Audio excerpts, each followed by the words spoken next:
Nós vamos meditar na palavra de Deus nessa manhã, baseados aí nesse versículo que diz assim: E o Verbo se fez carne e habitou entre nós, cheio de graça e de verdade, e vimos a sua glória, glória como do unigênito do Pai. Vamos orar? Senhor, toda a glória, honra, louvor seja dado somente a Ti. Meu Pai, mais uma vez estamos na Tua presença agora, primeiramente, Senhor, para Te agradecer, porque nós temos a certeza que Tu estás conosco, Tu estás no nosso meio, já falou conosco através das letras dos louvores. Agora nós Te pedimos, ó Pai, fala conosco poderosamente através da Tua palavra, que não seja eu aqui, Senhor, que eu somente, Senhor, seja um instrumento nas Tuas mãos para transmitir a Tua palavra à Tua igreja. Vai tirando de mim, Senhor, tudo aquilo que possa atrapalhar o fluir do Teu Santo Espírito.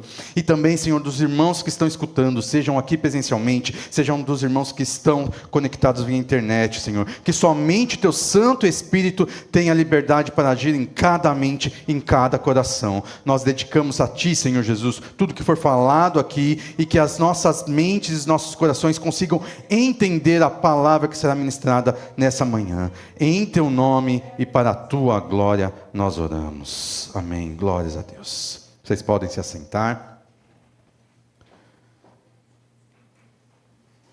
Paz do Senhor a todos vocês, meus irmãos. Só antes de nós iniciarmos mesmo aqui a palavra, lembrar aqui que o pastor José de Oliveira está lá em Luanda. Hoje vai ter a inauguração, se Deus assim permitir, da igreja lá. Existiram alguns problemas aí, uma pequena perseguição, mas para a glória de Deus está tudo bem agora e a obra de Deus vai continuar sendo feita lá naquele lugar, amém? Nós ouvimos aí, vemos já a igreja quase pronta lá, mas não vamos deixar de orar, não vamos parar de interceder pela obra de Deus lá naquele lugar, amém? Esse versículo aqui, ó, João 1,14, é bem conhecido. Muitas vezes nós lemos e relemos ele assim várias vezes, mas gostaria de destacar aqui que ele é um dos mais fundamentais do Novo Testamento. Ele é a base para uma doutrina cristã, a doutrina da encarnação. Vocês sabem do que se baseia essa doutrina da encarnação? É basicamente assim: aquele que nunca foi criado se tornou humano.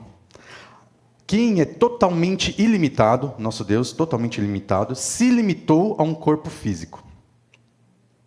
Aquele que tinha toda a glória, mas abriu mão dessa glória para se tornar servo. Essa é aí a doutrina da encarnação. Nós cremos num Deus que Ele é todo-poderoso, mas Ele veio aqui. Ele habitou no meio de nós, e é isso que nós vamos entender e vamos destrinchar um pouquinho sobre esse tema. Tem muita gente que não entende muito bem sobre isso. Tem gente que, como nós cantamos, falavam que Jesus era um profeta, um agitador, era somente uma pessoa que tinha alguns dons do Deus Todo-Poderoso, mas ele não era Deus. Mas a verdade é que o nosso Deus veio aqui de carne e osso e habitou no nosso meio. E esse versículo aí vai nos ajudar a entender isso e firmar isso nas nossas mentes. O mundo aí muitas vezes vem com outras ideias. Fala assim, não, Jesus Cristo só foi um homem, uma boa pessoa, alguém que falou boas coisas, o que ele falava era muito bom, mas eles tiram a divindade de Jesus. Esse texto aqui nos ajuda a compreender muita coisa. A gente vai destrinchar aqui esse texto, principalmente a primeira parte, que é: e o Verbo se fez carne e habitou entre nós. Só nessa partezinha aqui, nós vamos ver muita coisa. Primeiramente, vamos entender aqui um pouco do contexto desse versículo. Esse evangelho foi escrito pelo João, o discípulo de Jesus. Ele era conhecido pela proximidade que ele tinha com Jesus. Ele era dos discípulos assim o mais próximo. Isso dá uma visão, uma perspectiva diferente do evangelho dele para os outros, né? De Mateus, Marcos e Lucas. Esse livro foi escrito por volta do final do primeiro século. Então, lá por volta do ano 100. E ele escreveu ele tinha um objetivo, tanto para judeu quanto para gentil. Ele não tinha um público só judeu ou só gentil. Ele estava com o objetivo de alcançar os dois. Com o objetivo de provar que Jesus Cristo é Filho de Deus, era o Messias. E esse Messias era um ponto muito importante que tocava nos judeus. Porque os judeus esperavam um Messias que ia salvar, que ia tirar eles do domínio do Império Romano. Ele era o salvador do mundo inteiro. Era o que os judeus esperavam. João escreve sobre isso. Na época do apóstolo João também existiam muitos falsos mestres, falsos profetas, que pregavam aquilo que a gente estava falando. Uns diziam que Cristo não era divino, que Jesus não era divino, mas apenas uma criação de Deus. Uma pessoa normal que teria ganhado um poder especial para se tornar divino ao ser escolhido por Deus. Ele era só uma pessoa que eram algumas coisinhas a mais. Tinha gente que falava e pregava que Cristo não era realmente humano. Jesus não era humano. Que o seu corpo era apenas uma ilusão. Tinha gente, na época de João, pregando isso. Esse Jesus aí que vocês estão vendo, que vocês estão seguindo, ele não é de verdade, não. Mas João veio e quis combater essas falsas ideias. E é interessante que ele usa logo no começo do livro dele. Ele diz assim: no princípio era o verbo estava com Deus, e o verbo era Deus. Ele começa o livro dele assim. E é interessante que ele usa uma citação, ele está lá usando o começo do livro de Gênesis. Gênesis está escrito lá: no princípio, Deus criou os céus e a terra. E ele também usa: no princípio era o verbo. Ele deixou evidente aí que Jesus Cristo não era apenas uma criação, não foi algo criado, mas sim, ele era uma pessoa divina, que sempre existiu. Isso ele já deixa nas entrelinhas, ele no começo do livro dele, ele já quer deixar claro isso. Depois, ele refutou aí qualquer ideia de que aquela ideia lá que o Cristo não era realmente humano, que ele era, sei lá, o corpo era apenas uma ilusão. Ele refutou isso, afirmando que o Verbo se tornou carne e habitou entre nós, que é o versículo que nós vamos destrinchar aqui. Ele afirmou que Jesus não era apenas um espírito, não era apenas uma ilusão, um fantasma, mas que ele tinha corpo físico. E aí é o ponto. Jesus Cristo, era completamente humano, igual qualquer pessoa, sem deixar de ser completamente divino. Então, nós vamos entrar agora nessa parte aqui, desse versículo: e o Verbo se fez carne e habitou entre nós. E eu quero começar aqui com essa parte. E o Verbo. O que quer dizer isso? Essa palavra vem traduzida do grego. Lá no grego era logos, que significa palavra. Mas não é simplesmente palavra. Ela tem alguns conceitos muito mais profundos, principalmente naquela época e no pensamento grego, na filosofia grega.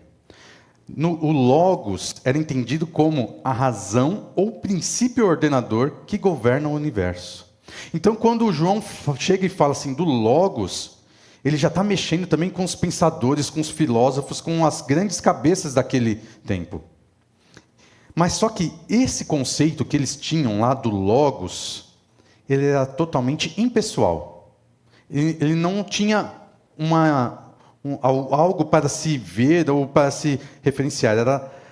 Era algo totalmente impessoal. Mas João transforma essa noção do Logos como uma pessoa, como pessoal e encarnado no próprio Senhor Jesus Cristo. E João usa esse Logos associado à palavra de Deus presente lá na criação do mundo. Quando nós lemos lá em Gênesis, a gente lê toda a parte da criação. Deus disse. Lá em Gênesis 1:3 está lá. Deus disse. E quando ele disse, ele tem que proferir palavra. E aí, essa é a ligação que João faz. A fala divina de Deus, que criou todas as coisas, que criou o universo, é o próprio Senhor Jesus. Quando nós fazemos essa associação, lendo aqui João. Jesus Cristo como esse Logos, como a palavra.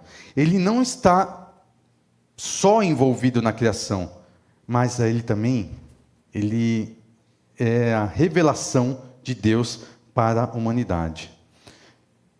Ao chamar Jesus de Logos, João está afirmando a divindade de Jesus Cristo, a pré-existência dele. Ele é eterno. Se ele existiu antes de todas as coisas, ele é eterno.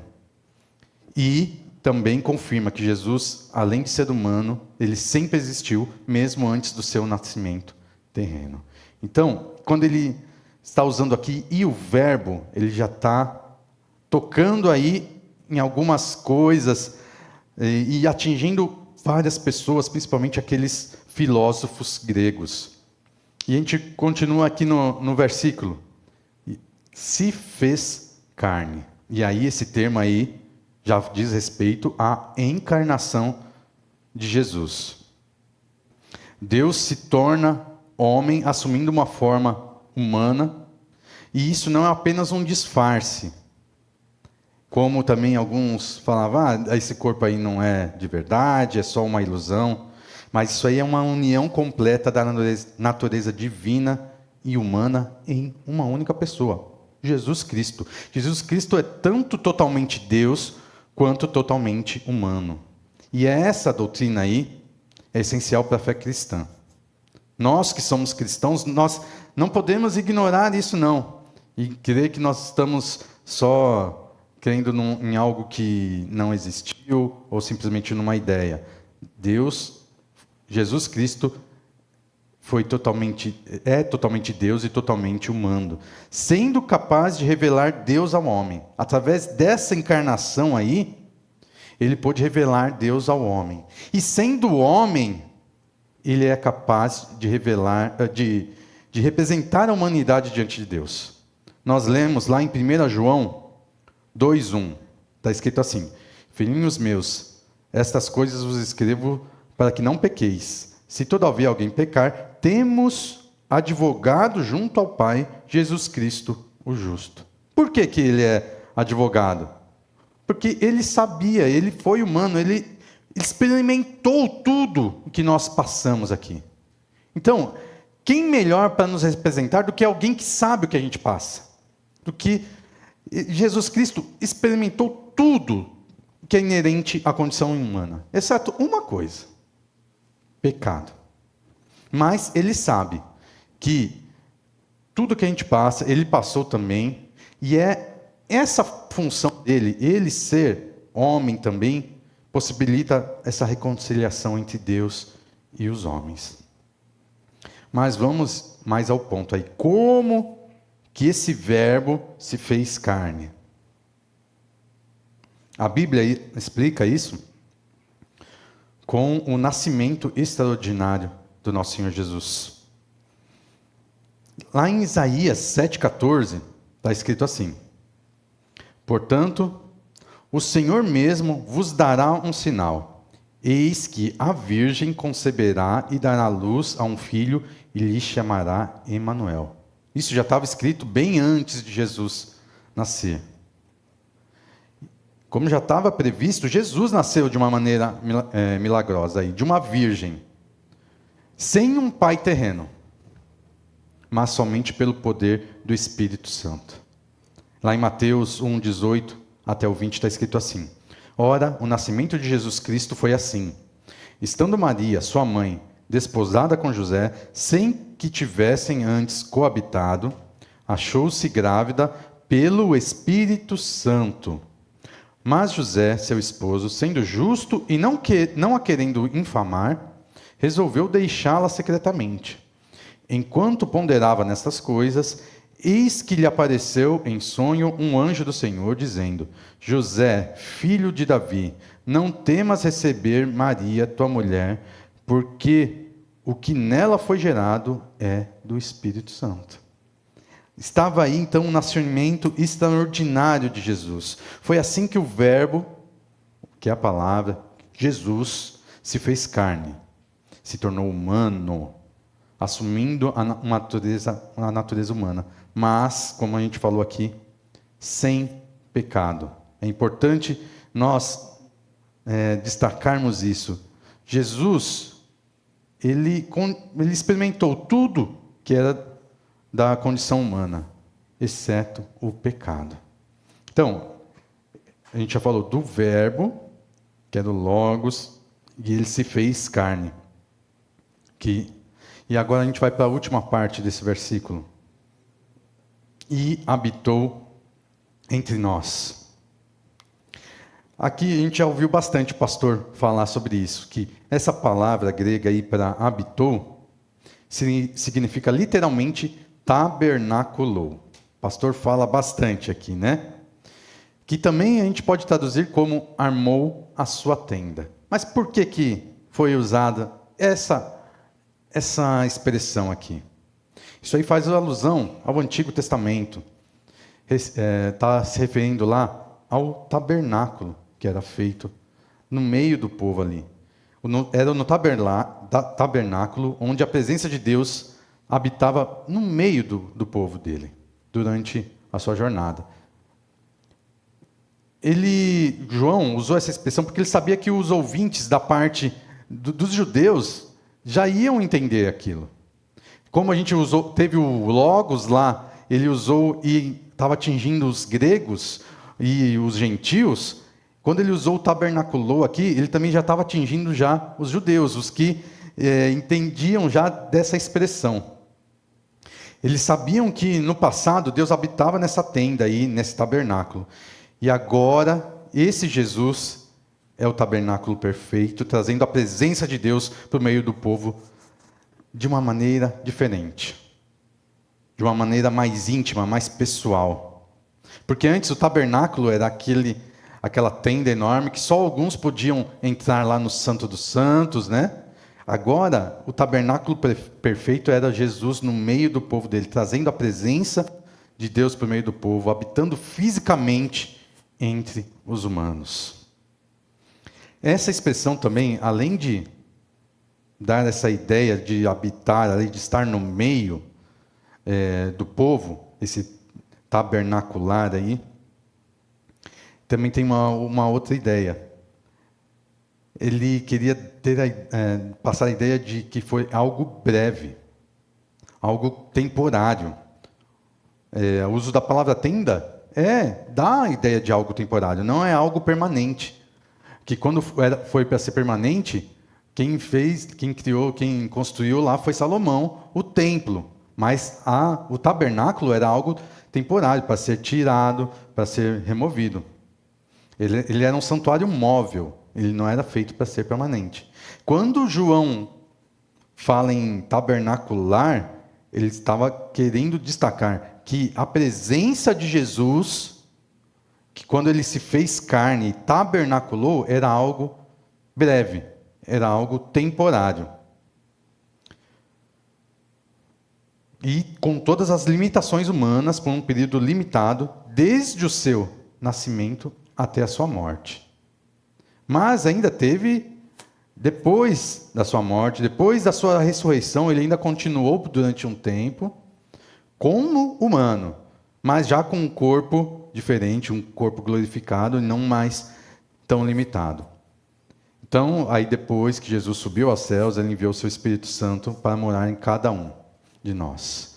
Mas nós devemos entender aí que esse habitou entre nós é que tem esse destaque, que Jesus veio trazer Deus para habitar aqui fisicamente entre os humanos, e era durante um período pequeno de tempo. Era algo em breve, algo breve. Mas o que isso tudo tem de importância para a nossa fé, para a fé cristã, pelo que a gente acredita? Será que isso é algo tão importante? Primeiro ponto aqui que a gente pode destacar de importância para a nossa fé é que isso aí traz o fundamento da nossa salvação. Isso aí enfatiza, primeiramente, a seriedade do pecado, o pecado que nos afasta de Deus. Que é impossível a nossa redenção, a redenção do ser humano, sem a intervenção divina. Nosso pecado nos afasta de Deus, e não tem nada que nós possamos fazer para pagar o preço do nosso pecado. E aí, quando Jesus se encarna, quando Jesus se faz homem, isso permite que Jesus seja o mediador único e perfeito entre Deus e o homem. É Ele, só Ele que poderia fazer isso.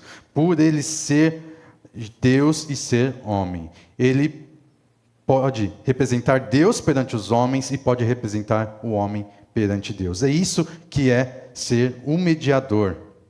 Lá em 1 Timóteo 2:5, está escrito assim: porquanto há um só Deus e um só mediador entre Deus e os homens, Cristo Jesus, homem. É isso que faz ele ser o mediador. Se Jesus não tivesse nascido como homem, ele não poderia ter morrido, ressuscitado para nos dar a vida eterna. Ele não poderia ter pago o preço do nosso pecado. Então, esse é o fundamento da nossa salvação. Se Jesus Cristo não tivesse nascido homem, ele não poderia ter morrido e ressuscitado para a nossa salvação, para nos dar a vida eterna. Outro ponto aqui, que a gente destaca para a nossa fé, que nós podemos ver através disso aí, da encarnação de Jesus, é o relacionamento com Deus. Ele demonstra aí o amor e a humildade de Deus, aproximando os cristãos dele, dizendo e mostrando para a gente que ele não é um Deus distante, ele é um Deus que compartilhou a experiência humana. Ele sabe tudo que nós passamos, todas as nossas dificuldades, e também se mostra disponível a se relacionar conosco. Então, isso aí, o segundo ponto é relacionamento com Deus. A gente já falou sobre a importância que é um fundamento da salvação, relacionamento com Deus, e agora nós vamos para o exemplo de vida.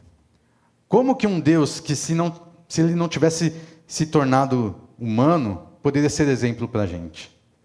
Seria difícil.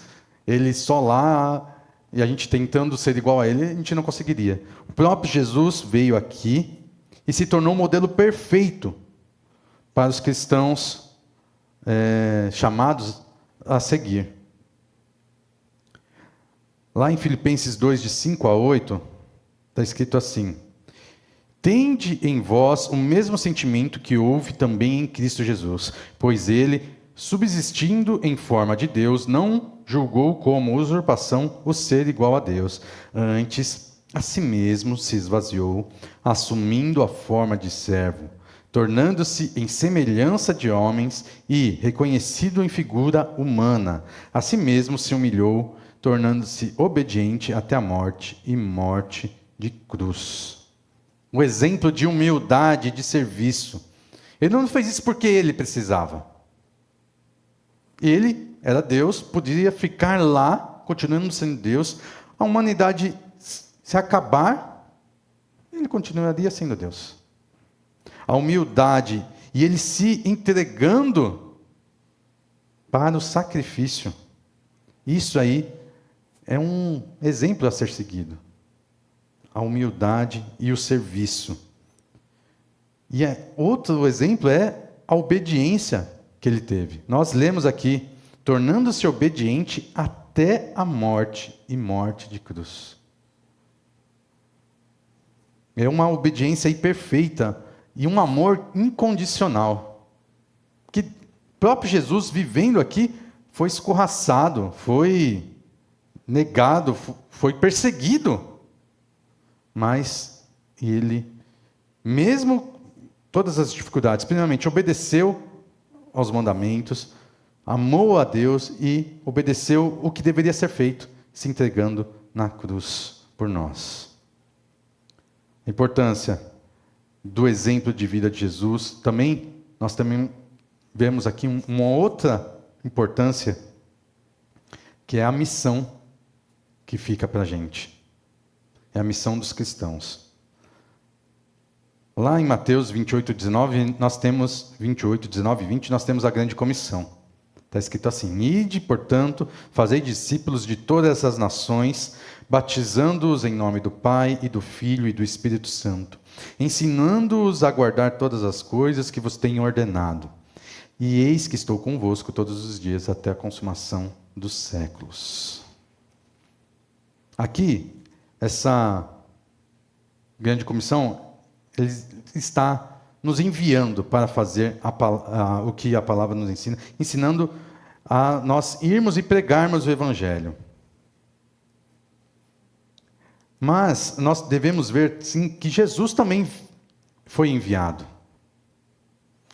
Lá em Isaías 55, 11 está escrito assim: Assim será a palavra que sair da minha boca. Não voltará para mim vazia, mas fará o que me apraz e prosperará naquilo para que o designei. Em Isaías 40, no versículo 8, também está escrito assim: Seca-se a erva e cai a sua flor, mas a palavra do nosso Deus permanece eternamente. O Jesus Cristo ele foi enviado para cá para cumprir uma missão. Assim como nós somos enviados, Jesus Cristo também foi enviado para cá. Ele tinha que seguir aqui algumas ordens. E se nós obedecermos ao que nós somos mandados a fazer, enviados para pregar a palavra, como Jesus seguiu o que ele tinha para fazer aqui, nós faremos muito bem o que foi nos pedido. Jesus Cristo veio aqui, ele fez tudo o que foi ordenado da melhor maneira.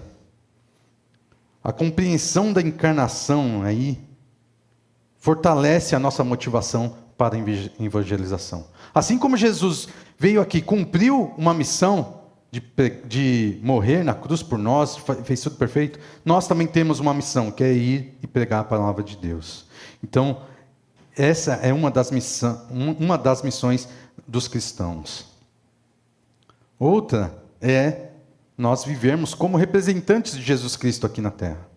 2 Coríntios 5:20, está escrito assim: De sorte que somos embaixadores em nome de Cristo, como se Deus exortasse por nosso intermédio. Em nome de Cristo, pois, rogamos que vos reconcilieis com Deus. Nós somos representantes, embaixadores de Cristo aqui na terra. Nós temos que viver de uma maneira que reflete a natureza de Jesus aqui para o mundo.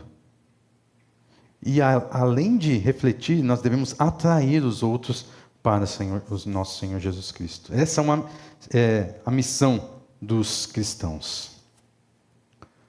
Um último ponto aqui que nós podemos destacar aqui como importante, traz uma importância para a fé cristã, dessa encarnação do Verbo se fazer carne e habitar entre nós, que nos traz esperança e consolo. Primeiramente, da garantia da salvação e da vida eterna. O nascimento e a ressurreição de Jesus garante aos cristãos a esperança da salvação e da vida eterna, porque Ele morreu, pagou o preço do nosso pecado, Ele ressuscitou, como nós um dia ressuscitaremos. O que aconteceu com Ele vai acontecer conosco, nós vamos depois para a glória. Ele subiu, como nós subiremos também com Ele. Então isso nos traz a garantia da salvação, Ele pagou o preço do nosso pecado. E a vida eterna, que nós ressuscitaremos como Ele ressuscitou. Consolo nas dificuldades. Nosso Senhor Jesus Cristo experimentou tudo o que nós podemos passar. Mas quando nós vemos que ele conseguiu passar, mesmo sendo humano, ele conseguiu passar por todo tipo de provação, de privação, de sofrimento, ele nos serve de exemplo que nós podemos passar por qualquer tipo de problema. Para fecharmos aqui, esse versículo aí, e o verbo, essa parte do versículo, né? A primeira parte do versículo. E o verbo se fez carne e habitou entre nós. Tem que ser um alicerce que influencia profundamente a nossa fé.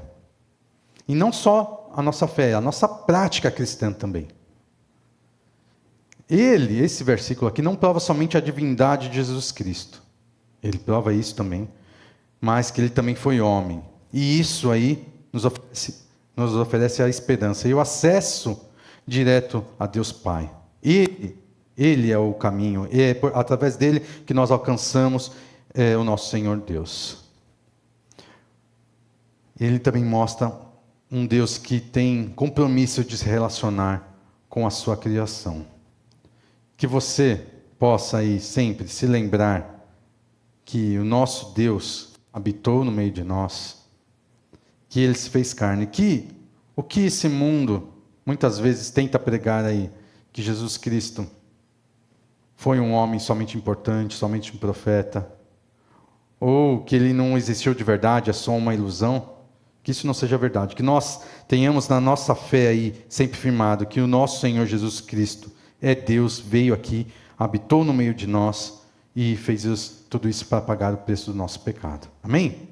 Vamos ficar de pé, vamos cantar sobre isso que nós acabamos de ouvir na palavra de Deus.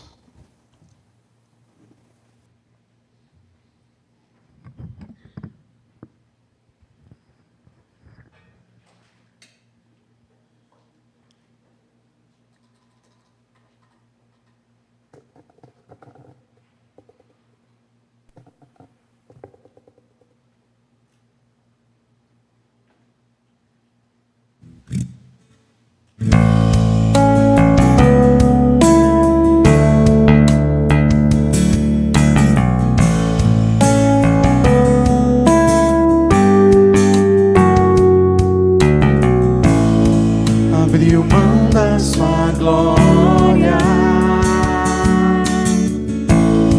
e semelhante a um homem se esvaziou, servo tornou e a si mesmo se humilhou e como filho obedeceu até a morte, morte de cruz. Mas o grande Deus, o nosso Pai, o exaltou e lhe deu um nome que é sobre todo nome no céu e na terra e debaixo da terra, e ao nome de Jesus todo joelho se dobrará e toda língua confessará que Ele é o Senhor.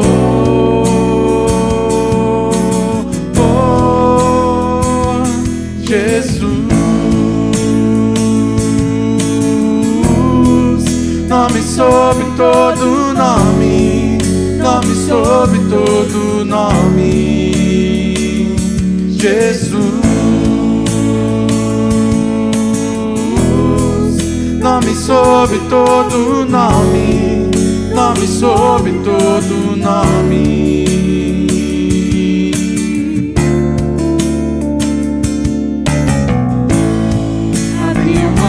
Sua glória e semelhante a um homem se esvaziou, servo tornou e a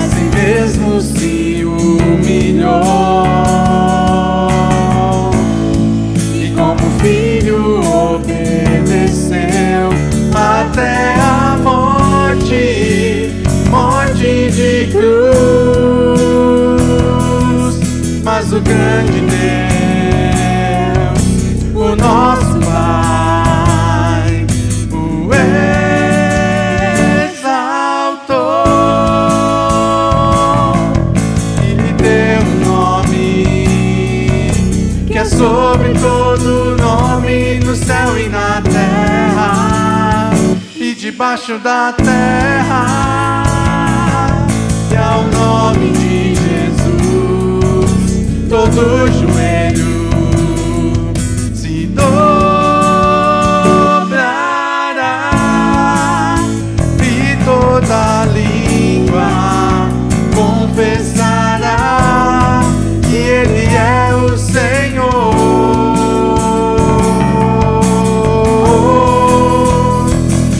Jesus,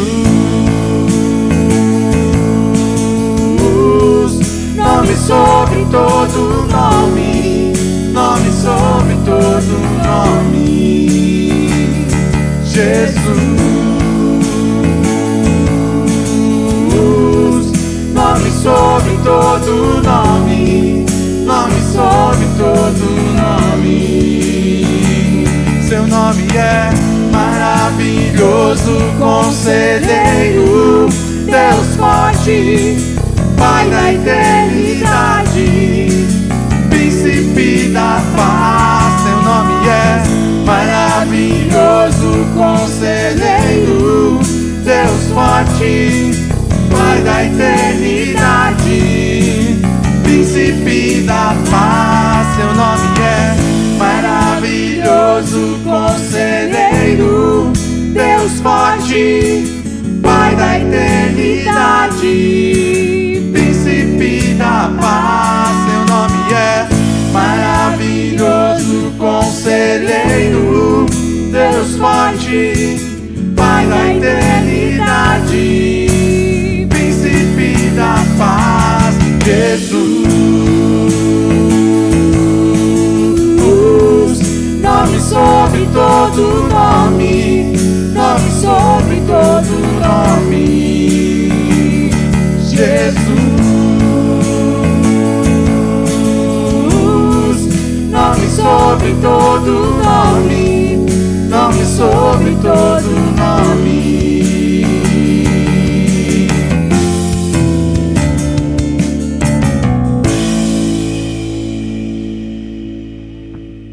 Senhor meu Deus, que nós possamos cada vez mais ter a certeza, Senhor, que Tu és um Deus que quer um relacionamento conosco. Nós temos, Senhor Jesus, os relatos da Tua palavra, que Tu vieste aqui e habitaste no meio de nós.